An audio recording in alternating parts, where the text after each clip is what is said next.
Fala jovens, tudo bem com vocês? Eu sou o professor Vitor e o assunto de hoje é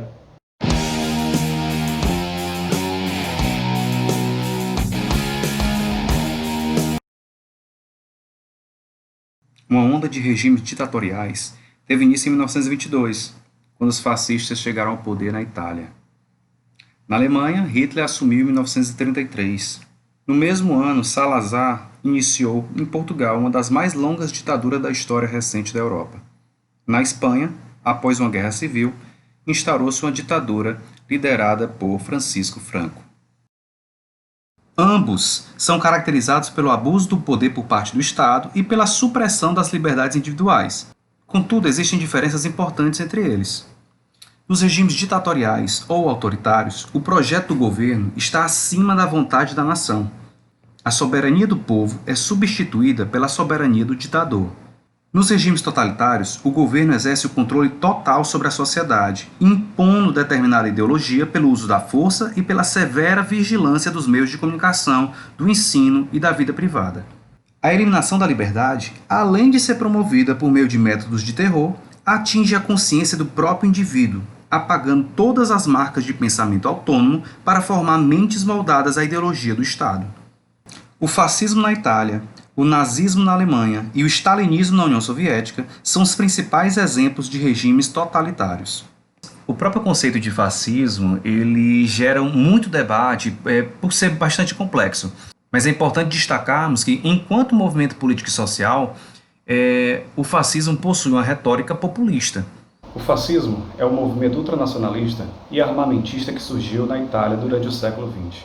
Grande parte dos historiadores caracteriza o fascismo como sendo do espectro político da extrema-direita. Porém, é uma definição um pouco polêmica.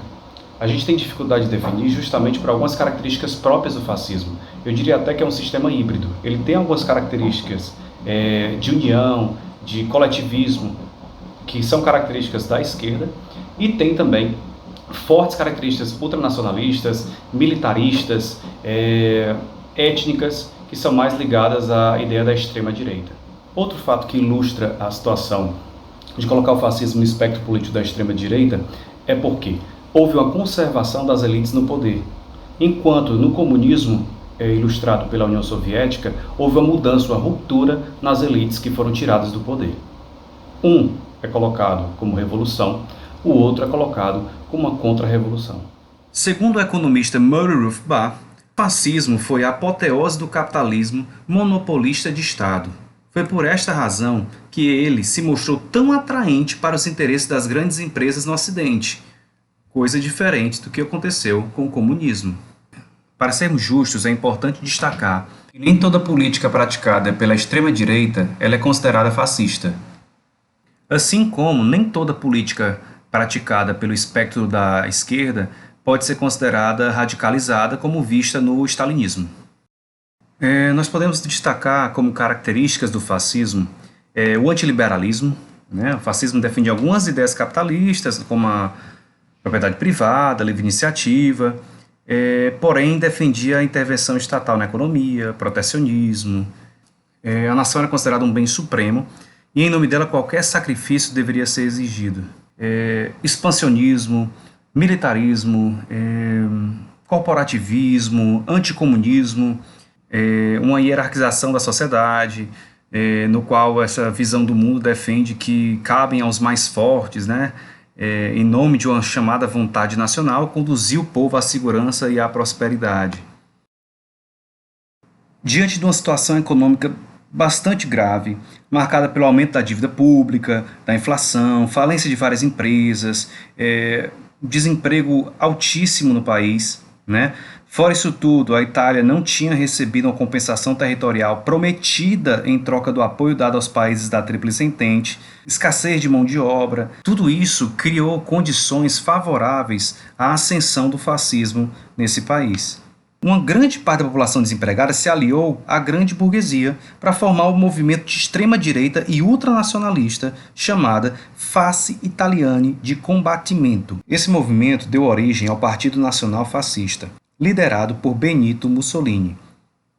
Em 1919, os fascistas participaram da sua primeira eleição, porém não conseguiram eleger nenhum deputado. Por conta desse fracasso eleitoral, Mussolini resolveu partir para uma nova tática de movimento. Usando moldes militares, ele começou a planejar uma espécie de golpe de Estado. Os grupos paramilitares fascistas passaram a atacar violentamente organizações partidárias e sindicais em vários pontos do país. O anticomunismo e o ultranacionalismo desses grupos empolgaram a grande burguesia e os grandes proprietários rurais, que passaram a financiá-los.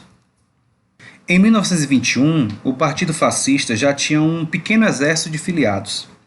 Com um movimento cada vez mais forte, Mussolini, em outubro de 1922, comandou os fascistas na chamada Marcha sobre Roma, demonstrando força e apoio popular e exigindo espaço no poder. O rei italiano, na época, Vítor Emanuel III, cedeu às pressões e convidou o líder fascista para compor um novo governo. A partir de 1924, o Estado fascista passou a perseguir violentamente a oposição, instituiu a pena de morte, assumiu o controle da economia, ampliou a censura e deu a Mussolini o poder de indicar pessoas para cargos executivos na Itália. No ano seguinte, uma nova legislação trabalhista atrelou o movimento sindical ao governo fascista. Vale ressaltar que nas eleições de 1924, os fascistas mostraram toda a sua face totalitária. Mussolini tinha criado uma espécie de milícia voluntária fascista para a segurança nacional, que pressionava as pessoas a votarem nos candidatos do Partido Fascista. O assassinato do deputado socialista Giacomo Matteotti gerou uma enorme contestação ao regime fascista. Entretanto, Mussolini percebeu nesse acontecimento um subterfúgio para tornar seu governo ainda mais antidemocrático e forte militarmente. O regime fascista conduziu a Itália à Segunda Guerra Mundial ao lado da Alemanha nazista.